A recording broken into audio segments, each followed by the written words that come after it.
예수께서 말씀하신 것이 세례 요한인 줄을 깨달으니라. 오늘 말씀은 변화산의 영광을 품고 고난의 현장으로 라는 제목으로 말씀을 전하겠습니다. 오늘 본문의 말씀은 예수님께서 제자들과 함께 산에 올라가셨을 때 그가 용모가 변화가 되어서 빛이 나고 또 모세와 엘리야가 잠깐 나타났다가 사라진 그 내용이 오늘 본문의 이야기가 되겠습니다. 먼저 모세와 엘리야가 나타났다라는 말씀은 구약을 대표하는 사람입니다. 모세는 율법을 대표하는 사람이고 그리고 엘리야는 선지자를 대표합니다. 그러니까 유대 백성들에게는 굉장히 중요했던 이야기가 항상 이야기할 때 모세가 말씀하시기를 이렇게 표현을 합니다. 왜냐하면 구약의 모세 오경을 이야기를 하면서 항상 이야기하는 부분이거든요. 그리고 또 선지자가 말씀하시기를 또 이런 이야기를 많이 합니다.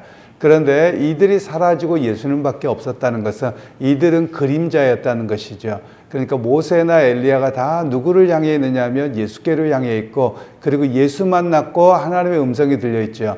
그러면 이 본문을 통해서는 구약은 결국 예수 그리스도를 위한 것이고 예수 그리스도를 예표한 것이어서 결국은 그 구약의 중심이 누구냐 가리키는 분이 바로 지금 너희가 보고 있는 예수 그리스도다라는 이야기를 오늘 하나님께서는 먼저 이야기하고 있는 겁니다.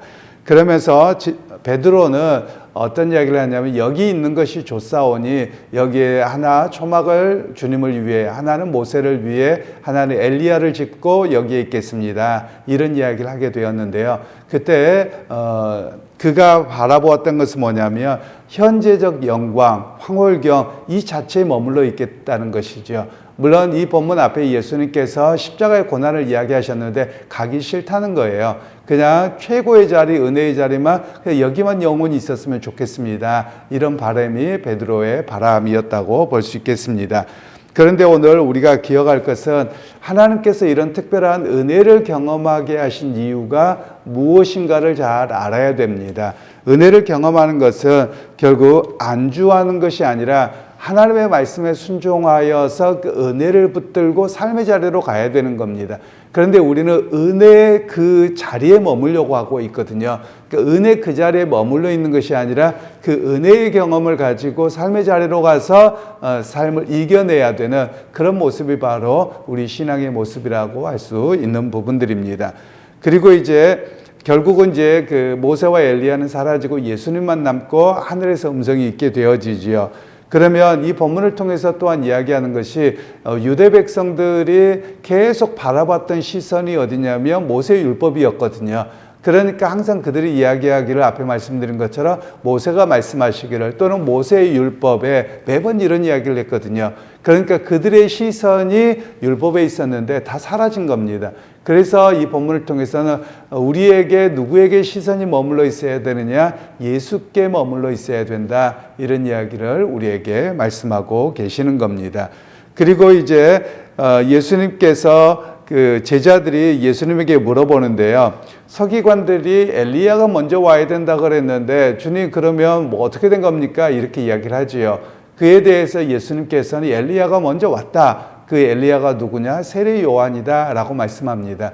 그러면 여기에서 이야기하는 그 엘리야 선지자는 엘리야 선지자가 나타났다 이런 의미로 말씀하는 것은 아니고요. 엘리야와 같은 영성을 가지고 예수님의 오실 길을 예비했던 사람에 대한 이야기를 하는 겁니다.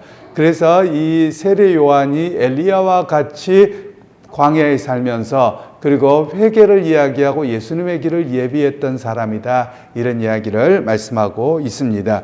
그러면서 이제 그들에게 삶의 자리로 돌아가도록 이야기를 하고 계시는 부분인데요. 고난에 대한 이야기를 합니다. 즉 은혜를 경험하고 나면 항상 은혜가 있는 게 아니라 삶의 자리로 돌아가면 고난이 있습니다. 즉 예수님은 이 일 이후에 십자가의 고난을 경험하게 되시는데 제자들에게도 너희가 이 은혜의 경험을 통해서 고난이 오더라도 그 길을 피하지 말고 극복하고 승리하도록 하시는 말씀이 바로 이 말씀이라고 할 수 있겠습니다. 우리의 삶도 사실 마찬가지입니다. 예수를 믿으면 복 받습니다. 그 말은 100% 맞는 말입니다. 그런데 이 말은 세상의 물질적인 복을 이야기하는 것이 아니라 인생의 최고의 복은 예수를 아는 겁니다. 예수를 알고 예수를 믿고 살아가는 것이 인생의 최고의 복이지요. 그런데 예수를 믿고 어떤 물질적인 것만을 바라보고 온다면 삶의 자리로 돌아가면 고난이 많습니다. 왜 그러냐면 예전에는 불법과 또는 편법과 거짓말과 편하게 하고 살았는데 예수를 믿으면 이게 다 죄거든요. 그래서 이렇게 살아갈 수 없습니다. 그래서 훨씬 더 예수를 믿으며 삶의 현장에서는 고난이 있을 수 있습니다. 그래서 이 고난의 현장에서 어떻게 해야 되느냐? 즉 그리스도를 만난 그 은혜의 경험 속에서 삶의 고난이 오더라도 이겨내는 겁니다. 그래서 예수님이 걸어가신 십자가의 길을 우리도 가는 겁니다. 예수님의 길은 고난의 길이었고 십자가의 길이었죠. 그래서 우리로 하여금 그 길을 걷게 하시는 겁니다.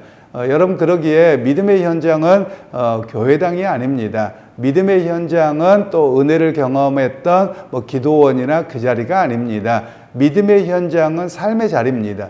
즉 내가 경험했던 그 믿음의 은혜의 경험을 가지고 삶의 자리로 돌아가는 겁니다. 그래서 삶의 자리에서 때론 고난이 오고 힘들고 또 헤쳐나가야 될 일들이 무겁더라도 그 은혜의 경험을 그리고 주님을 바라보면서 이겨나갈 수 있음을 이야기합니다. 그래서 여러분 오늘 우리에게 삶의 현장이 힘들고 어려울 때 그 현장을 바라보면 안 됩니다. 주님을 바라보아야 됩니다. 주님께서 십자가의 고난을 견디고 이겨내셨던 것처럼 나도 주님 바라보고 주님의 길을 걸어갑니다. 이 고백이 바로 우리 고백이 되어야 함을 이야기하고 있지요. 그러기에 여러분 오늘 삶의 현장이 여러분 혹시 고난일지라도 두려워하지 마시길 바랍니다. 혹시 여러분의 삶의 현장이 때론 무거운 길이라도 그 길을 피하고 어려워하기보다도 주님께서 성령을 통해 내게 힘을 주실 줄 믿고 또 주님께서 주셨던 은혜를 묵상하며 이 길을 걸어갑니다. 이 고백이 있기를 소원합니다. 그 고백 속에서 오늘 하루에 여러분의 현장의 삶에서도 승리하는 하루가 되기를 주님의 이름으로 축원합니다.